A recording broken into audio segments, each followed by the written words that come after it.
When we talk about great books, most of us picture the towering works of literature, philosophy, theology, and history, the texts that have shaped Western thought. But one subject that's often overlooked in this tradition is music. Shouldn't the greatest works of music also have a place alongside Homer, Plato, Shakespeare, and Augustine?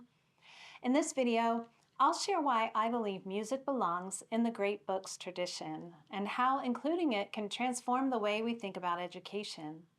I'm Christy, the creator of MusicIQ, an online music history course for homeschool families. My passion is helping parents and students see music not as an extra, but as an essential part of a well-rounded education. When we explore music with the same seriousness we give to literature or philosophy, we open new doors for our students to encounter truth, goodness, and beauty. One reason music belongs in the great books tradition is that it functions as a primary text.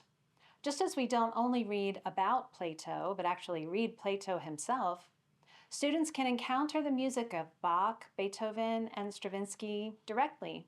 These works are original sources.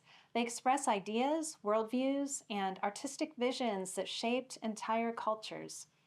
Listening to these works and studying their historical context allows students to wrestle with questions of meaning, form, and human experience in the same way they would when reading Homer's epics or Dante's Divine Comedy. Music is also deeply tied to philosophy and theology.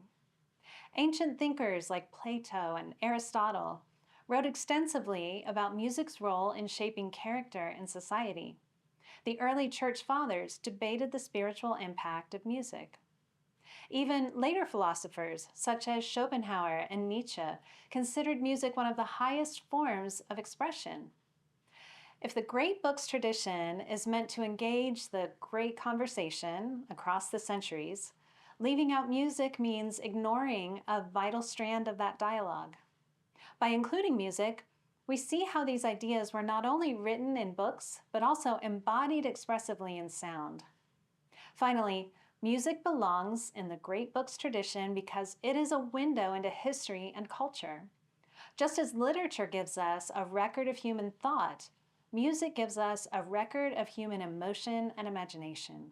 From Gregorian chant that shaped medieval worship, to the symphonies of Beethoven that echoed revolutionary ideals, to the jazz of the 20th century that reflected innovation and struggle, music is inseparable from the human story. Ignoring music in the great books tradition means missing part of the cultural heritage those books themselves reflect. So why does music belong in the great books tradition?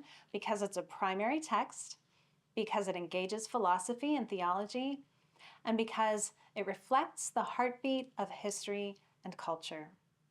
Music is not just an add-on to the great books.